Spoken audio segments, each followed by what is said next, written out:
Новый культурный центр имени Василия Никифорова «Кюльмнюр» открыли в селе Барагонцы Усть-Алданского района.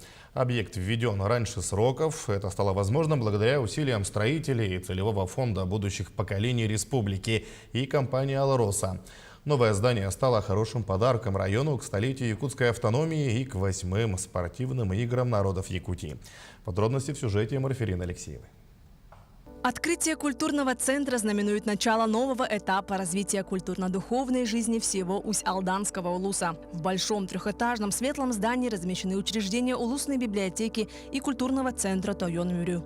Созданы все комфортные условия для активной работы коллективов и разностороннего отдыха посетителей. В центре имеется большой вестибюль-фойе, зрительный зал на 262 места, артистические комнаты, обрядный зал, художественная мастерская, костюмерная, швейная и буфет. На втором этаже расположились рабочие кабинеты, большой репетиционный зал, кружковые помещения, а также библиотека. Здание строилось на наших глазах.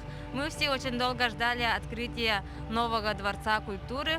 На втором и третьем этажах здания находится детская библиотека и взрослая библиотека. Мы все с нетерпением ждем, как наши дети сюда войдут и посмотрят новую библиотеку своими глазами. А долгожданный он от того, что строительство центра по объективным причинам было задержано. Тогда, по поручению главы республики Айсена Николаева, в 2020 году строительство здания было включено в целевую программу целевого фонда будущих поколений во имя будущего.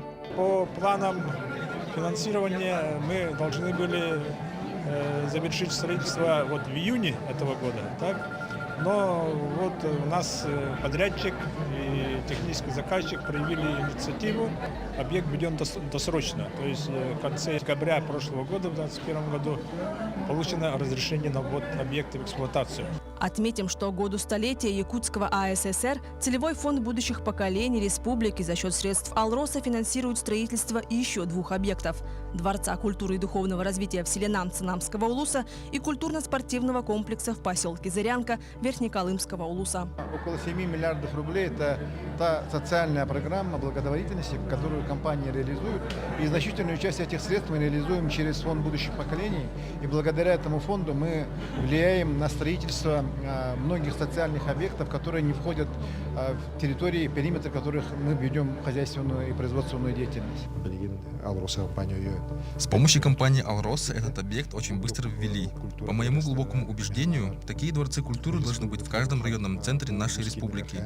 Разное поколение от мала до старца, все должны собираться тут и познавать и развивать родную культуру, потому что народ без культуры не может существовать.